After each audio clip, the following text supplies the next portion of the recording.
Kementerian Sosial mempunyai unit teknis Poltek ini adalah untuk bagaimana menyiapkan SDM memenuhi kebutuhan baik itu yang unit-unit Kementerian Sosial maupun pemerintah daerah yang merupakan mitra dari Kementerian Sosial.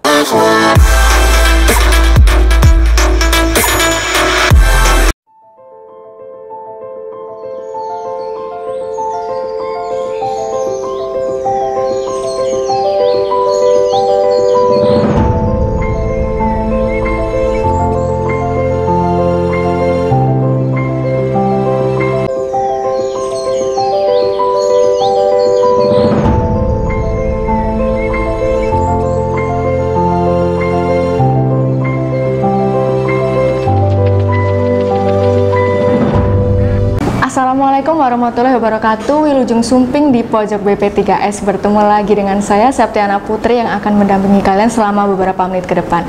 BP3S Mania, Septi sekarang sudah berada di Kota Bandung, tepatnya di Politeknik Kesejahteraan Sosial Bandung. Nah, bagi yang belum tahu, Politeknik Kesejahteraan Sosial Bandung ini adalah salah satu perguruan tinggi yang berada di bawah Kementerian Sosial yang bertugas untuk mencetak SDM pekerja sosial yang profesional. Nah, salah satu fakta menarik nih BP3S Mania, ternyata Poltek Kesos Bandung ini adalah salah satu perguruan tinggi yang tertua di Indonesia karena berdiri sejak tahun 1964. Nah, di episode kali ini Septi berkesempatan untuk berbincang-bincang langsung dengan Direktur Poltek Kesos Bandung, yaitu Bapak Marjuki. Kumaha damang Bapak Marjuki? Alhamdulillah, saya. Baik Pak, terima kasih sudah menerima kami Pak di Poltek Kesos Bandung ini. Semoga kabarnya Pak Marjuki selalu baik dan berbahagia ya Pak. Baik. Oke Pak, sebelum beranjak ke pertanyaan, boleh Pak Marjuki dikenalkan dulu Pak latar belakang Bapak seperti apa? Ya. Baik, terima kasih Mbak Septi.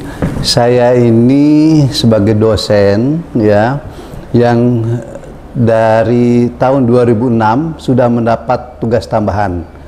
Waktu itu saya tugas tambahannya sebagai Kepala Badan Pendidikan dan Penelitian di Jakarta. Tahun berapa itu Pak? Itu 2006 waktu menterinya Pak Bahtiar Hamzah. Ya. Nah terus selama 13 tahun itu di Jakarta. Jadi duduk di Dirjen Rehabilitasi Sosial, terus menjadi staf ahli menteri. Nah sampai batasnya kemarin usia 59 pada posisi staf ahli menteri saya mengundurkan diri dan kembali menjadi dosen. Tetapi Pak Menteri mempercayakan saya, tidak apa-apa jadi dosen, tapi masih diberi tugas tambahan sebagai Direktur Poltek Kesos Bandung. Jadi sekarang saya sebagai dosen yang diberi tugas tambahan sebagai Direktur Poltek Kesos Bandung. Perguruan tinggi ini kan dulunya STKS ya Pak, yaitu Sekolah Tinggi Kesejahteraan Sosial Bandung. Nah, dalam perjalanannya ini gimana sih Pak ceritanya untuk menjadi namanya berubah menjadi Poltek Kesos Bandung? Ya, memang ini sudah peraturan Menteri Pendidikan bahwa kementerian-kementerian yang memiliki perguruan tinggi itu memang sekarang menjadi Poltek Kesos. Jadi maksud saya menjadi Poltek, Politeknik. Nah itu tujuannya adalah tentu bagaimana nanti lulusannya itu bisa bekerja ya, dan itu tentu ada dasarnya. Jadi yang ketika misalnya perguruan tinggi di bawah kata kementerian, sekarang semua dirubah supaya mengikuti aturan menjadi Poltek gitu. Itu yang, dan kami dari Kementerian Sosial waktu ya harus mengikuti kalau mau memang mengembangkan SDM di bidang kesejahteraan sosial, karena Kementerian Sosial itu kan banyak program-programnya yang membutuhkan SDM pekerja sosial. Itu aja mungkin yang gitu. Kalau perbedaannya ada nggak Pak dari STKS berubah menjadi Poltek? Ada, sangat ada sekali, karena ketika STKS itu komponen teorinya 70% teori. Jadi mahasiswa diberikan teori-teori. 30%-nya berupa praktikum ya, 40 atau 30% praktikum. Nah, dengan vokasi ada ketentuan bahwa mereka itu harus banyak praktikum. Untuk apa? Teknologi pelayanan kesejahteraan sosial itu harus diterapkan.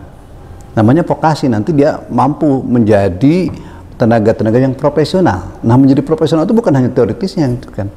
Ya, karena kan nanti ini untuk memenuhi kebutuhan kementerian, itu dasarnya. Kementerian, sehingga teman-teman yang memiliki katakanlah latar belakang di bidang akademik akan berbeda nanti dengan yang vokasi ini. Ya, jadi itu yang menjadi latar belakang kenapa kita dari Poltek itu harus Perbedaannya tuh sekarang lebih banyak praktek. Oleh karena itu kita kembangkan laboratorium indoor maupun outdoornya.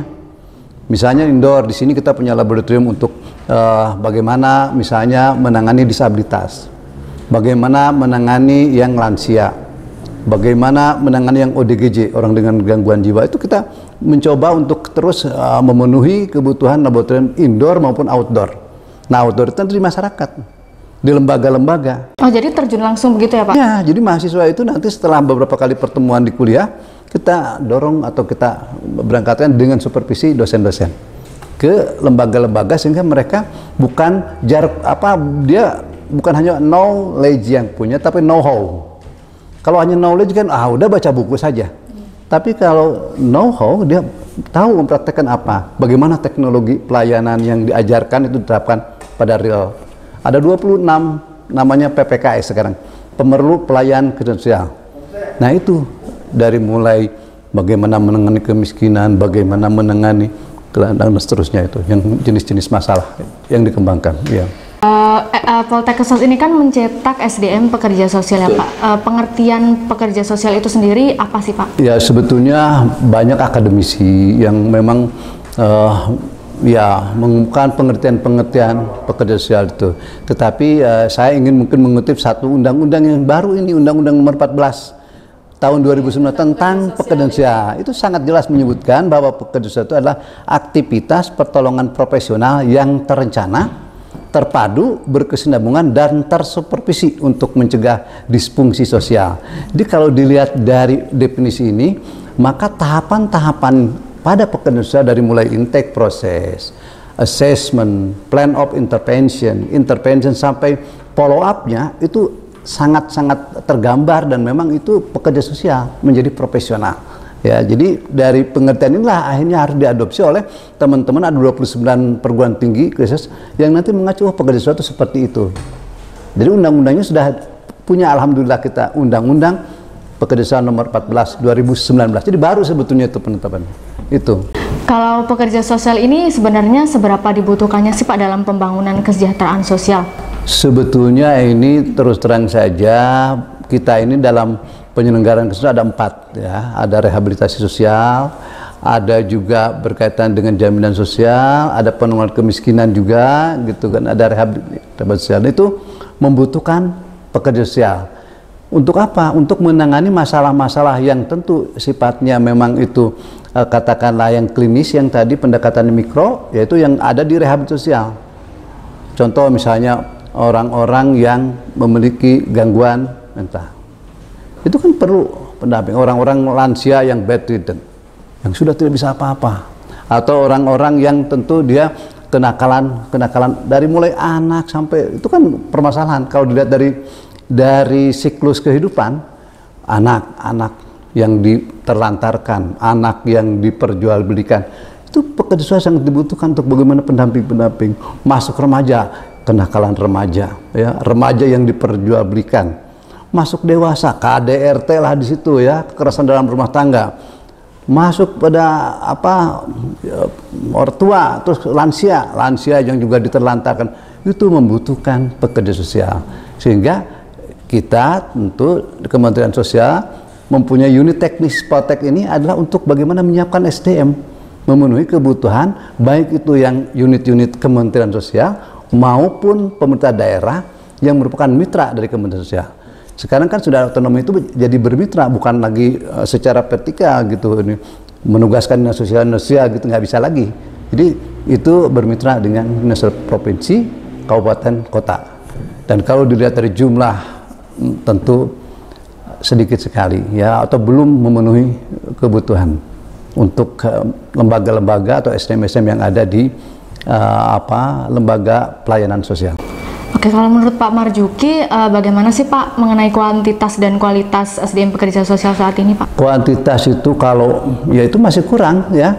Kita menurut Ikatan Pekerja Sosial, ada saya punya data, kebutuhannya katakanlah ada 48.000 pekerja sosial sekarang, tapi yang tercatat di dalam Ikatan Pekerja Sosial hanya 15.039, kan masih jauh yang profesional itu dibutuhkan. 48.000 itu 48 itu ya untuk lembaga-lembaga yang tentu itu Saya pikir kalau dilihat yang faktanya saja sekarang, katakanlah ada 516 kabupaten. Itu ada dinas sosial. Sosial itu dalam undang-undang pemerintah daerah itu merupakan urusan wajib sekarang ini. Artinya apa? Bahwa Pemda di tingkat kabupaten, kota itu harus memiliki dinas sosial. Nah, itu dibutuhkan SDM untuk mengelola program-program sosial. Ya, dari Politeknik salah satunya dari Politeknik Sos ini. Itu udah 508. Kalau kali 5 aja udah berapa kebutuhannya? Ya itu, kalau di dinas-dinas instansi. Itu baru di lembaga pemerintahnya. Belum di LKS-LKS-nya. Untuk menangani lansia saja ribuan lembaga sosial itu. Kali katakan 2 orang pekerja sosial itu berapa? Belum yang menangani misalnya anak nakal.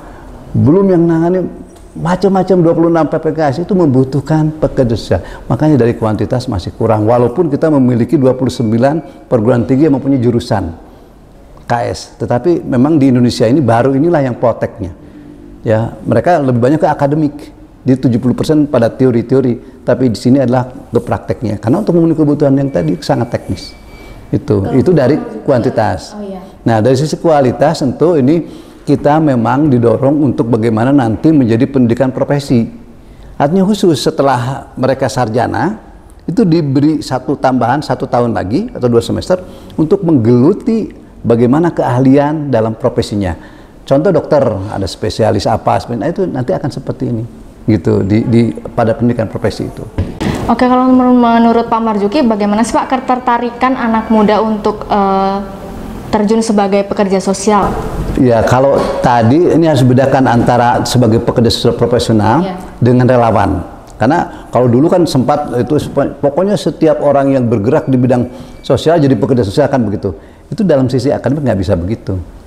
Mereka tertarik itu karena mungkin kasihan sama orang. Jadi, ayo kita menjadi pekerja sosial. Padahal bukan pekerja sosial, itu relawan sosial. Tapi kalau pekerja sosial itu udah profesional, ada pendidikannya, ada kode etiknya, ya, ada persatuannya, penimpunan itu sangat. Jadi nggak bisa dikatakan semua yang bergerak itu menjadi pekerja, enggak. Jadi, kalau dari kacamata profesi pekerja sosial, gitu. Kalau untuk kuantitas dan kualitas nih Pak SDM kesejahteraan sosial ini, ada nggak sih Pak permasalahan yang dominan? Sebenarnya ketika kita mau mengembangkan apakah itu kualitasnya maupun kuantitasnya, paling tidak ada beberapa dimensi yang harus dikembangkan. Pertama, dimensi dari SDM tenaga dosennya, ya, atau tenaga pendidiknya, untuk bagaimana meningkatkan SDM yang berkualitas sebagai lulusan profesional.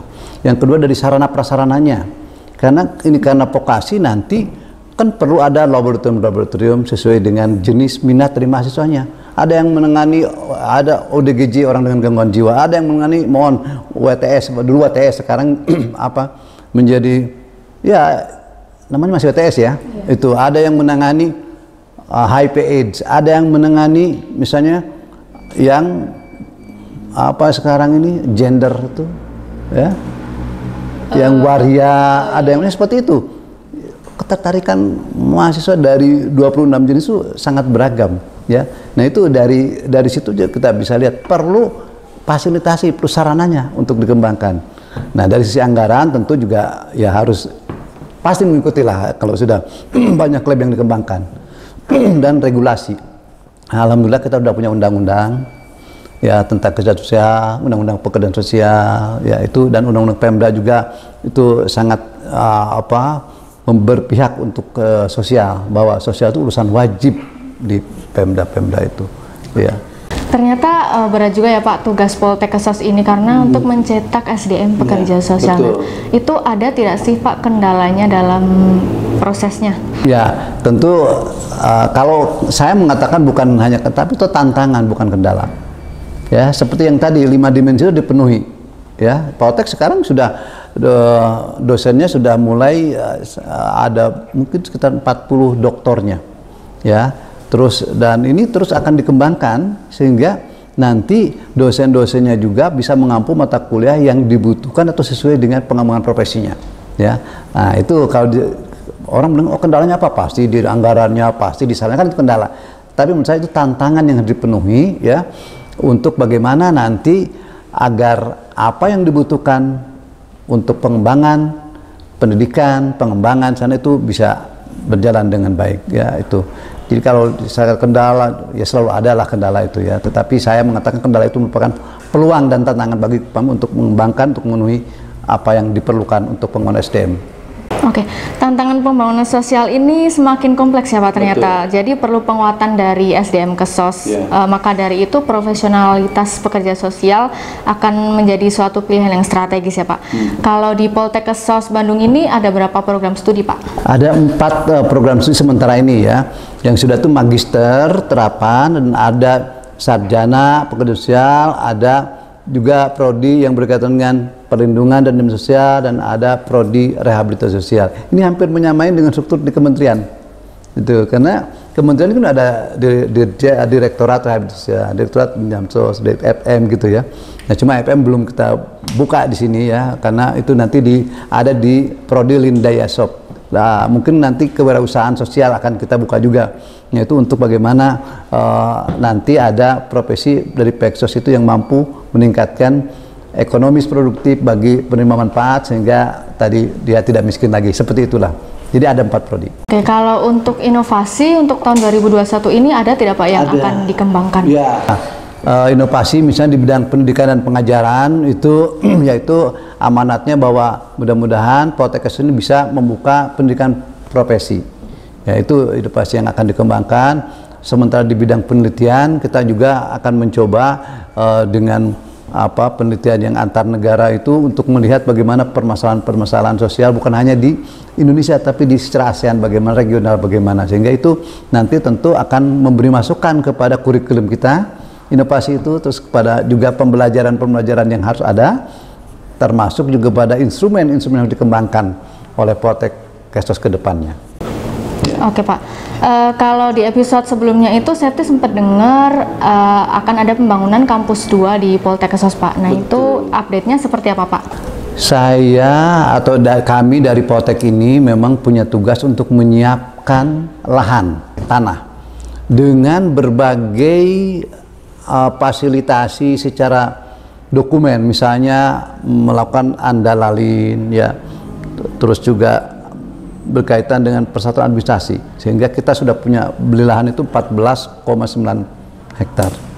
Peraturan di kementerian untuk dari Dikti itu bahwa untuk Poltek itu 10 hektar minimal ya. Nah kami alhamdulillah Kemensos sudah dengan 3 tahun anggaran di Poltek ini sudah mendapatkan 14,9 hektar. Tetapi pembangunannya sekali lagi bukan di Poltek, tapi di Biro Umum, masih kementerian juga, Biro Umum di unit Sekjen. Karena sertifikat yang ada itu adalah tanahnya milik Kementerian Sosial, bukan milik Poltek Kesos gitu. Sehingga yang nangani kalau itu Biro Umum untuk pembangunannya, seperti itu.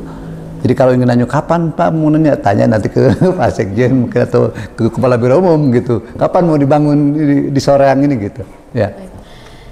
Kalau untuk lapangan pekerjaan nih Pak, menurut Pak Marzuki bagaimana sih peluang kerja untuk lulusan pekerja sosial ini khususnya di Poltek Kesos Bandung? Ya, kalau peluang kerja dari Poltek Kesos Bandung dengan 15 profil lulusan yang ada yang dari setiap prodi itu sangat besar, terutama yang berkaitan dengan penanganan masalah-masalah kesehatan sosial atau pemerlu pelayanan kesosial.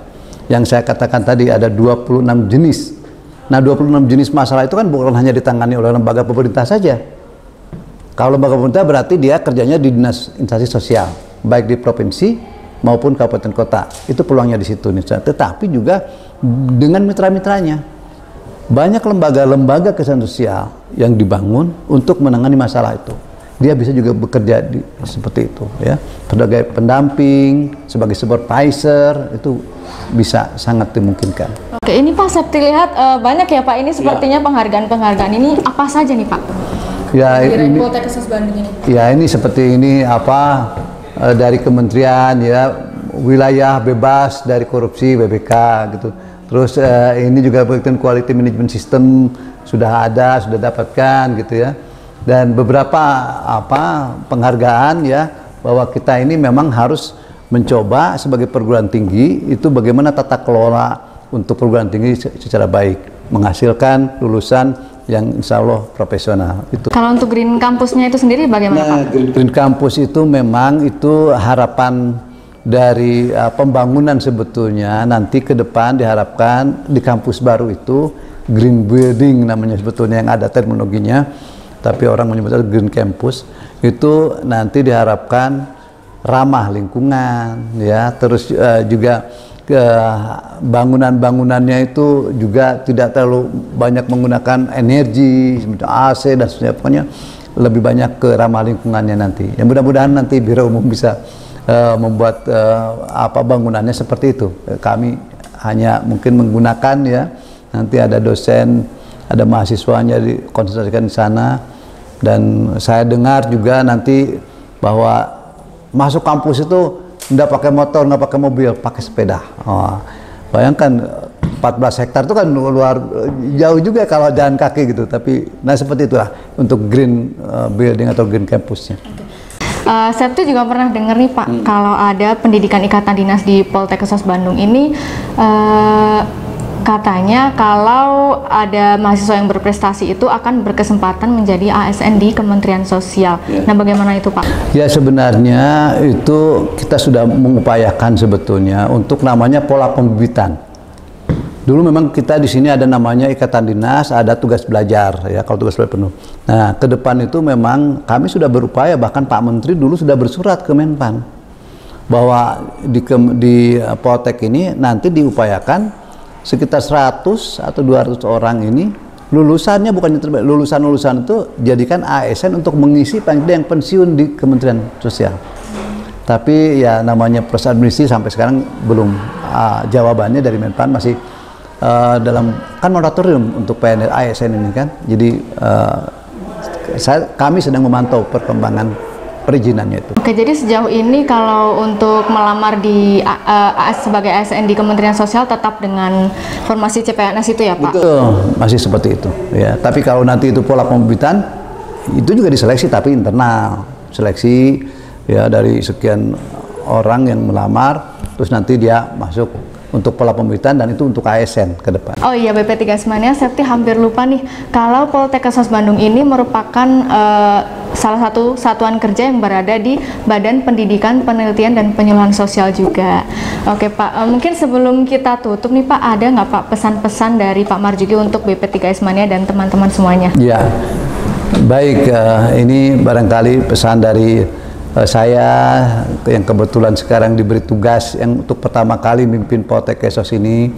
Kalau misalnya ada saudara-saudara atau siapa yang ingin masuk untuk mengembangkan pekerja sosial, itu kami welcome, ya, selamat, silahkan.